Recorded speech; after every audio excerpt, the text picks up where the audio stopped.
Arcado's coming off hill, starting to lengthen. Ari Song's down the outside, but Nash said, go on, Handle the Truth. 2 lengths in front. Arcado's doing the chasing, so's Ari Songs, but Handle the Truth in front of Arcado, chipping in now. It's Handle the Truth. Arcado goes to him and got him. Arcado got up to win the Kosciuszko.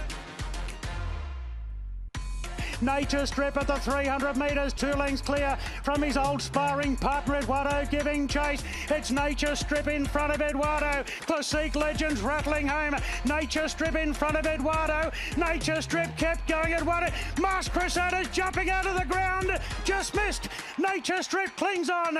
He's king of the mountain this time.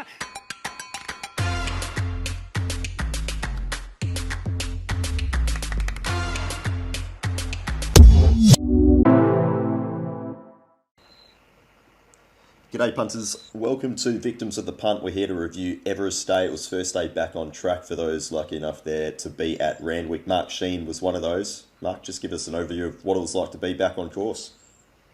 No, it was good to have some crowd noise. A lot of people staying out on the front part of the track to soak up the atmosphere and maybe not catch COVID inside, but it looked a bit, it was pretty quiet inside for Everest Day, really. And as I said, they were all out the front. And as you saw there in the scenes after the race, all, probably skinful by about race 8 there and having a bit of fun. So it was good to have a bit of atmosphere for the day. Yeah, it certainly seemed that J-Mac in particular seemed to relish the fact that there was a crowd back on course after he led Nature Strip back into the enclosure. Yeah, well, look, it did lead to a bit of trouble there. They started playing Sweet Caroline, everyone started singing, but a lot of the horses were still in the very narrow parade area there and were going off their head, so they didn't handle that very well. So they'll have to try and work that out. This was a poorly built stand and parade area to start with, and it's sort of come back to haunt them a little bit there on Saturday. Okay. Look, Mark Rhoden, we'll get into some of the racing in particular because there were some fascinating races on the day, but overall, how'd you see it? Yeah, great day's racing, I thought, on the whole. Really good Everest. Great race, great contests, great spectacle. We give the tracks a whack, but this improved far more than I thought it would. It raced a lot better than I thought it would. It was fairer than I thought it would. Look, I think the fence was gone by the end of the program, but inside barriers were in play, certainly for the first, I'd say, 7 races or so. So they've done a great job there, and yeah, just a good day all round. And Rob Scurry, it's a welcome to you. You'll be back on course on Wednesday, but for your final day watching through the telly, did you have a highlight? Look, obviously the Everest was great. I'm always whacking the Randwick swamp, but the 40k an hour winds really did help dry it out. And yeah, that was the highlight. The track seemed to be playing fair. I was just expecting the outside horses to swoop, every race, but it didn't happen. And yeah, it was a really good day's racing and the best Everest we've had with champion winning. Yep. And we'll review races 5 through 10, but it'd be remiss of me not to mention Fangirl on race 4. Mark Shean, you declared this as your best on the preview. The Punters Club, for the world's biggest Punters Club, had a decent crack at this as well. Maybe a few nervous moments at the top of the straight, but again, J-Mac far too good once he got the split. Yeah, she did get shuffled back along the rail there when the pace dropped mid-race. To be perfectly honest, I did have something on Roots in the race as well, which perhaps could have won the race with better luck. They both won on the same day as Goulburn and Roots. In fact, ran much quicker sectional times, but had a few things against it, drawn wide and a query going to the 1,400 metres. But Fangirl, once she got out, she certainly got the brakes at the top of the straight at the right time. I think both of them are certainly horses to follow because that anchor drop mid-race certainly didn't suit horses back in the field, and they've still run 1-2. Yep. Okay, let's jump into race 5, which was the Kosciuszko over 1,200 metres. In terms of the speed for the event on punting form's data, they've gone even, so 1.8 lengths slow to the 600. Look, Arcado managed to stalk Handle the Truth at the top of the straight. Handle the Truth went to loom and just peaked on the run there towards the end. Rob, I'll start with you. Was this just a case of the best horses fighting out the finish here? 100% it was. These two, I thought, had a class edge. Bit half dirty, we didn't do the old box exacta for the world's biggest punt club because I thought there was only 2 chances. Mark, Rhoden was stiff. I thought he was home for all money. I'm not sure what it traded in run, but I reckon it would have been in the somewhere between 101 and 110 because it certainly looked home. And Natural Wheeler usually doesn't get, he usually somehow throws them over the line in this situation. But yeah, what's there to say? The best two horses won. The thing Edit, which is very well back, seems to have come well up the inside. But I think there is a class edge in these sort of restricted races. There's often one or two horses that are actually worth having a good crack at, as they do have a good class edge. Yeah, Mark Shean, what do you do with this race going forward? Can you actually follow any of the beaten brigade? Look, I think Edit was a pretty good run here. He did flop out of the stalls as he had done in his previous start at Tamworth, and he was very on edge in the yard. I don't know if that's him normally, but he had two handlers and he was just prancing around like a good sword. So I don't know if he was too fresh going to the race, but got a long way back and made up good ground. Handle the Truth, probably the best I'd ever seen him in the yard. Looked fantastic and looked home. And Art Cadeau, well, great racing family. Terry Robinson, son of the legendary trotting trainer Kevin Robinson, done a great job with his horse. Either wins or runs second. Very consistent galloper. Yeah, Mark Rhoden, they set the plan in action for the Cosy first up, and they managed to do that. But we got to see your expression watching the race live there on the stream. I haven't watched that back. I didn't carry on too much, did I? Oh, not too bad. It's okay. No, I said. Well, I think what I said. Rob's got me here with about 100 to go. I could just see Handle the Truth starting to wobble. I knew Rob was, and it was a good result for the punters club. We were on both. It was easy to watch for the people in the club, I suppose. But I thought at the 150 he was home, and then at the 100, hang on, he's just starting to shorten stride. Tommy Berry's great in finishes. He's become a really good, strong rider in finishes. He gets right up and threw it over the line, got him with about a stride and a half to go. Yeah, disappointing for me, but a great ride from Nash out of barrier one. Could have been tricky because he tends to settle midfield usually, or beyond. So he wasn't having any of that. Just stuck it straight up in the box seat. First clear and looked home, and Cadeau was given a great run from barrier three as well, and was just the better horse in the day. Mark mentioned Edit. Yeah, he was slow away. Good run up the inside. As to where they go, I mean, they're country. Yeah, apart from the likes that Handle the Truth and Art Cadeau as well, they're country horses really. You might even be seeing them back in highways and that sort of thing. Although probably most of them are too high rated for that. But I don't know what we do with the form going forward. Okay. Race 6 on the card was the Sydney Stakes over 1,200 metres. Slow tempo here. They've gone the best part of 4 lengths slow, 2 to 600. And Big Parade, who settled outside the leaders, has managed to put a space on them late. Rob, run us through some of these horses.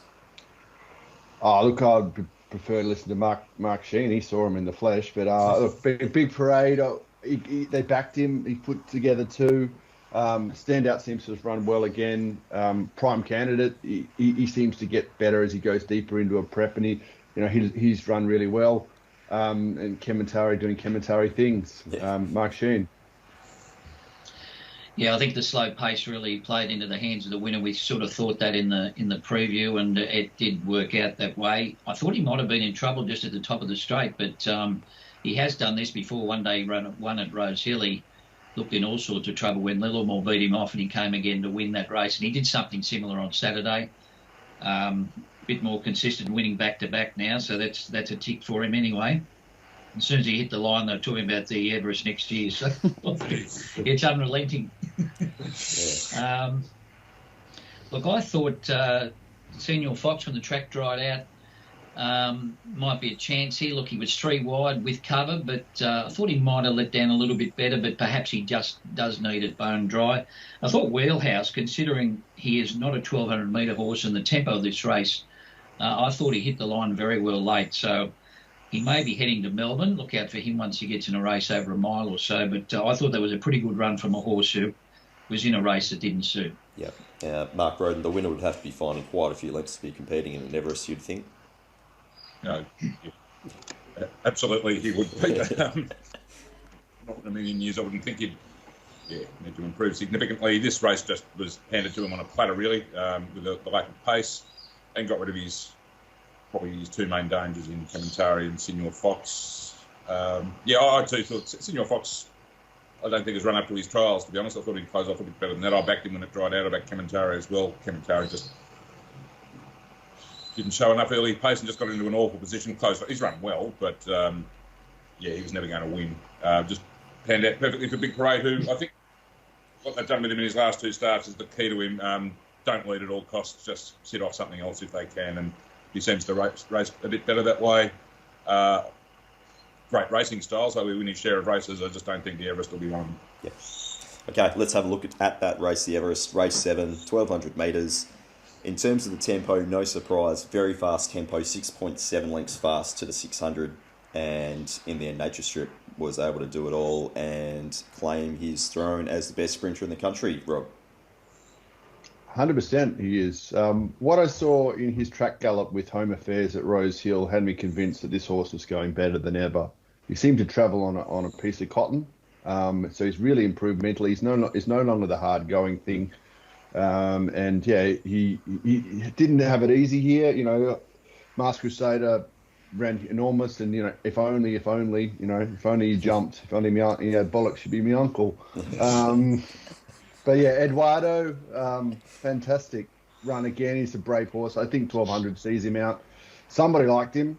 Massive go for him. 750 into 420.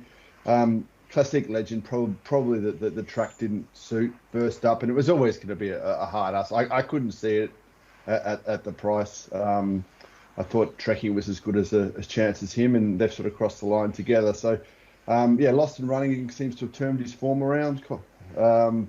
But yeah, look, Nature Strip deserved the win, and you know, he's a fantastic horse, and I'm glad I've got something out of him finally. Yeah, Mark Shean, we'll need to get a yard review from yourself, but also this was a fascinating race tactically, wasn't it?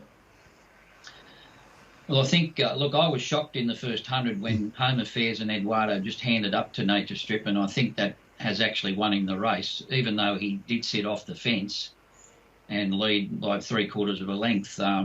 He wasn't pressured to get there. He sort of was in his own rhythm rather than having something go with him and race him. And I think that's left a little bit in the tank at the finish of the race for him. Classic Legend looked fine in the yard. I think he's run really well considering he was up against it, got back in the field, and the tempo was not as frantic as it was last year. Masked Crusader, well, that's Masked Crusader, isn't it? But to tell you what, we've seen all this before, though. This is the same trifecta as the TJ Smith from the autumn. Mm-hmm. And 6 of these 12 ran in the race last year. I think we're suffering from the fact that the last 2 crop of 3-year-olds have not really, or 2-year-olds have not gone on into their 3-year-old and 4-year-old season and really transferred into top-line sprinters, and we're sort of left with the same group. You probably only could have backed 3 in the race, really, going into it. You could have put a pen through Classic Legend if you penned him from his campaign in Hong Kong. Eduardo was a bit of a query at 1,200 metres. Masked Crusader was going to get back in the field, so probably not a lot of winning chances as such. But I think we need an injection of new blood to sort of get this. I know it's pumped up this race, but as I said, it's the same 3 over the line as the TJ. Yep, I think that's a great call. Mark Rhoden, you were with the Strip. You've been with him on and off, and you've had the wood over him most of the time just by following his starting price. He's really impressed here. I think it was an extraordinary performance, to be honest. On punting forms data, it's actually been run 4 lengths faster than last year's Everest in the first half of the race, and we thought that was suicidal. Yeah, and set up. I mean, they look. Masked Crusader had to change course, but it was absolutely put on for Masked Crusader. It's about the best run of his career, I would say. But yeah, we said it 1,000 times. That's his racing style, and he won't get a tempo like that in many races, I think. What was it, 11 something faster the 600? Yeah, on the adjusted figures, 11.3. Yeah, okay, to sit off the fence going that quick, they've had their chance to run him down. I mean, I don't think it's his highest rating win because of that, because the early pace has been so hot. But one of his best performances in his career to hold on. I mean, the last 200 is horrific at 12.4 or something, you know, which is as slow as you'd get in a race of this class. But that just shows you how inefficiently the race has been run. It's how much of the time was run in the first half. To Mark's point about the lack of depth, look, I think this was this was a great race and a great spectacle. The first three, at least, are really good horses, really good sprinters. But, you know, we keep selling horses to Hong Kong if they're geldings, or if they're entires, they get retired at 3.5 years old, you know. I suppose that's top-class racing, isn't it? The same with weight for age racing. You get sort of lumped with the same group of horses. You have in the past. The Craven Plate, you know, I mean, wow. It's disappointing. I don't know. It's just, you know, this is capitalism, the free market. This is how you get the most, you know, they spend a fortune on these horses and they're entitled to get a return. And this is the most efficient way of doing it, is either selling or retiring them early. And it's unfortunate for the racing, but I don't know how you legislate to stop it. You know, they're their horses. They can do what they want with them. But it is unfortunate that, you know, you get these absolute massive conglomerates buying all the good yearling stock with the sole aim of winning a age-restricted Group 1 and sending them a stud. You know, it's not great for racing, I must say. No, exactly right. Especially when they're yet to be proven in the open age company and you don't actually know how good they are. Well, this race would actually be better in the autumn when you would have the 3-year-olds. But that wouldn't suit. No, that's taking over spring carnival. So, well, what about home affairs back down the straight in the sire making race on Derby Day? A firm track, it's got to be in it. Well, that's what he needs, the firm track, isn't it? They'd have to be going that way, wouldn't they? They've got a very good cold up and running, and back to his own age would suit him. Yep. A few look, the pace found a few out here actually. I was a few people giving the Inferno a chance, and I wouldn't have been shocked to see it run on, especially with a fast pace. But he just didn't know where he was. He was just blown to pieces. Yeah. Look, I don't know if he paraded quite badly. I haven't seen him before, but he didn't look great in the yard. So I'm not sure if that's him though. But he was sweating up and didn't look in great fettle in my eye. Okay, fair enough. All right, well, let's briefly mention the Craven Plate because I'm not sure there's much to see here. 2,000 metres, Group 3, very slow tempo in terms of that speed for the class. It's 6.6 lengths slow to the 600.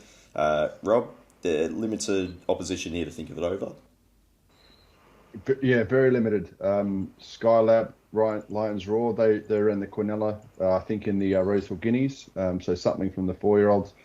Think it over. I look great on the tally, but you know I can't back this horse at odds on when I backed it at 30 odds. You know, remember when I backed it in the rider? Have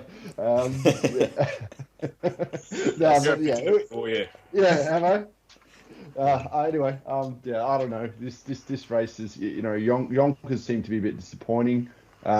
Shean Ambition gave up the ghost a bit quick, and look, what a ho-hum affair after the Everest it was. Yeah, exactly right, Mark. Shean must have felt like a little bit of a letdown on course. It was just a bit of a jog trot. Look, I think it over was sort of half carting 3 wide. That was probably the only thing that you could have thought in the run that would bring him undone, but he was probably in the best part of the ground by then, actually. Heavily backed. Look, he only scraped in the other day over Shean Ambition, but this was certainly a massive improvement off that. Skylab looked very sluggish in the early stages, sluggish all the way. Did make up ground late, so probably looking for further now. But it was a bit of a, you know, as you say, a bit of a letdown after the Everest. Yep. Mark Rhoden, anything for yourself out of this race? Absolutely nothing. Absolutely farcically run again, as predicted. I mean, when it fell away to a field of 6, any hope of speed in the race was completely gone. Lions Roars ended up taking it up, believe it or not. That's how slow they were going.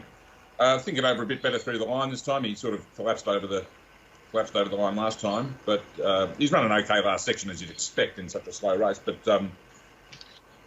whether it's a bit misleading because the horses that, well, particularly Shared Ambition, who were giving him a race last time, just completely dropped off. So it may have been a touch misleading. I still don't know if I'd want to be anything to do with him in a genuine 2,000 metre race. Think it over. I think he'd be better at a mile, but look. Can't take anything away from Kerry Parker. You keep, turning up, winning these weight for age races for a good check every time, and good luck with him. Absolutely. Race 9, the St Ledger, 2,600 metres, very fast tempo here, set by Hush Rider, 5.5 lengths fast to the 600. And then we've seen this very fast tempo find out a lot of these horses, but warning, sustained push for this horse in the market, and it's just knocked off Luncey's there on the line. Rob, your thoughts on a couple of these? Look, Warning's one I've never been able to catch. I know Dicko loves him. I think he stitched up Shadow Hero in the Derby. Yep. But yeah, he's a good looker. On Taunt, as Mark Shean was saying in the preview, he was going to be suspect at the trip, and he seems to have run very, very well. I personally laid him the win in the place, so it's very much a break-even race, and then the rest are just Sydney stayers. Luncey's might have something in it. It's still only rated 88, so maybe that's the one to follow out of the race. Yep. Mark Shean, how did you see the St Ledger? Look, there was plenty of money for this winner. I think Ronnie Duffy tipped it early in the week. They were at about $30, so it was a good find from Ron. Look, Nash makes a big difference on these stayers, doesn't he? Things that are a little bit reluctant, he jumps on them and stands over them. It can make a huge difference. I ended up on Luncey's myself. He loomed up. I thought he was a moral with 100 to go, but didn't quite go past the other one. On Ton's probably had enough, and I don't think it was wet enough for high motion, as it turned out. I think we were all expecting the track to be a little bit worse than it was. Yeah, Mark Rhoden, it was certainly one of those. It was like a good play on Thursday, and then slowly, as the day unfolded, you thought, this might be a bit of trouble. Well, the fluctuation sort of mirrored the weather. As it rained on Thursday, it was like 7:50 into about 5:50, and then the windy, sunny day on Saturday, then it was the U-turn back out and it was beaten all the way. I still think it was disappointing. Even on a dry track, it should have run better than it did, but it was very, very ordinary. I backed it, saved on Cariff, who I think was given a good run. Probably needs 3,200 Cariff, to be quite honest. He's a real grinder. Yeah, it wasn't this a go. I mean, I think I mentioned him in the previous show, and I thought, they've found him now around $10, $12 because it was a nice hidden run at the Metro. Certainly had something more to come with National in particular. But this has jumped 430 best hope and SP6. In $500,000 tote pools, they've just put truckloads on it. It's over-raced for most of the race. And if there'd been a brick wall on the finish line, it would have run through that too. I think this was a very, very, very good performance and clearly not unexpected. I was watching the betting. I couldn't believe they were still backing it because I thought he was better on soft. I could see why they were backing Luncey's because the track was drying out and that was a big plus for it. And I thought, well, won't the money dry up for Warning like it is for high emotion here? Nope. Just kept coming, and they were quite right. In fact, the three solid horses on the tote have trifected it. Warning and on top. They got it completely right. I was wrong, but well done. Yeah, you do wonder if that was some sort of speed, tempo-related algorithm that they managed to plug in and got the result there, because it does seem that obviously the result has just mirrored what the betting was and they've just gapped the rest. Yeah, the margins were enormous, and they put the pens through all the ones that didn't perform. So, yes, they've got it spot on. All right, let's have a look at the last. Benchmark 78 over 1400. Even tempo, pretty much bang on even to the 600. Promise of success. No real market support for this horse. In fact, it's SP at $7.20 on the fair, and it's still managed to put a space on a few of these others. Suave was second. Golly Unlucky was third. Rob Scurry. Go again, Rob. You're on mute. Did that last week. Promise of... Yeah, this thing ran really well and bolted in first up. I recall, I think it was at the Kenzo. And, John O'Shea seems to be in good form. So I'm not sure why they lack a market support for it, because it savaged the line that day. And, it's killed them here. Personally, my old mate, Knight of Power, much to Dicko's chagrin, which I wanted an each-way ticket, demanded an each-way ticket, and it's run fourth. So, after having loomed up, getting our hopes up, come on, go, got Pody. Oh, run. It's just, I'm not sure what's up with Eliza Beale. She was one of the better-looking fillies of the last season. She seems to be disappointing this time in. Equation seems to be overrated. This much better from Gary Moore. The grey, he seems to, he might have something.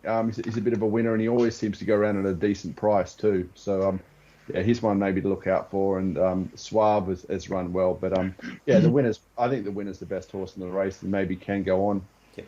Mark Shean, how did you see the last race?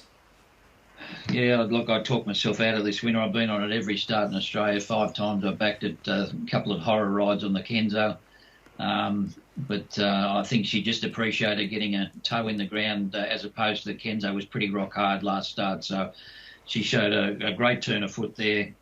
She has a fantastic finish on her, this mare. Things went her way a little bit with the fact that she didn't pull as hard as she did last start.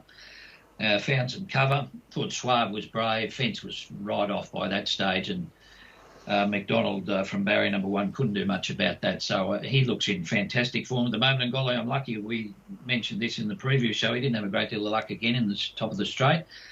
He's racing in fantastic. Hard equation, very disappointing. Might want further now, but I think Suave certainly one to follow out of the race. Yep, Mark Rhoden, is that the way that you saw it? Yeah, Suave was my horse to follow too. If she'd drawn middle, I sort of wanted to back her. I don't know whether she would have beaten Promise of Success, but she has run very well out of the inside gates. Filthy on myself, I didn't back Promise of Success either personally or for the club. When you're making a decision 5 minutes out, it was around 480ish, which was, I thought, about the price. So said no. Got distracted doing something else with the live stream and stuff. They jump on, I see it's $7 something. Just ridiculous odds. And anyway, we missed one there, but that's life. Golly, I'm lucky good again. I think I mentioned it earlier in its prep as a horse to follow too. But I said, back to the midweek. So it's only got a rating of 68. Surely there's a midweek race for it. But against that, I suppose Terry Robinson told me to get stuffed. I won a $1.3 million race on Saturday, and you didn't. So I know what I'm doing. But I honestly, I think there's a midweek race in him, and I do think there's a race for Suave. She's fine. Okay. That brings us to the end. I'll get a couple of horses to follow from each of you. But Rob, I'll start for yourself. Who are you looking forward to seeing in the yard next time? Well, I think we've got my old girlfriend Ice Bath is running up against the Kiwi horse in the the one I mean, Entrever, I think. Yep. So I'm certainly looking forward to that. I won't be dropping off Home Affairs. Hopefully we'll get a bit of a price about him off this failure, but I think on a firm track, he might end up being the best 3-year-old because he certainly looks like it. I'll cop Mark Shean's tip for Wheelhouse. That's a horse that I've always liked the look of and running well in unsuitable distances. He is surely a race for him this time in. All right, I'm just bringing up the Coolmore for you, Rob. Home Affairs is $11, fifth line of betting. If you want to speculate early. Yeah. It's about there. It's about there. But who knows? I've got to look at the weather and stuff. Yep. And we got the mail from Chris. He said it needs firm track, and it was 100. It was hundreds. I had it absolutely none in the Everest once the track wasn't firm. Yep. Mark Shean, a few horses to follow for yourself. Yeah, well, just Wheelhouse, as I mentioned earlier. And I think Suave, even though it was his third run in on Saturday and was in the worst ground, but still a big, strong type who I think still had a bit of improvement looking at it in the enclosure. Magnificent type and a good win at Warwick Farm from an impossible position the start before. So it looks to be in great form at the moment. And Mark Rhoden. Yeah, unfortunately, that was the horse. I can't be any different. Suave was my horse to follow from the meeting for almost identical reasons. I'll just have to leave it at that. Sorry.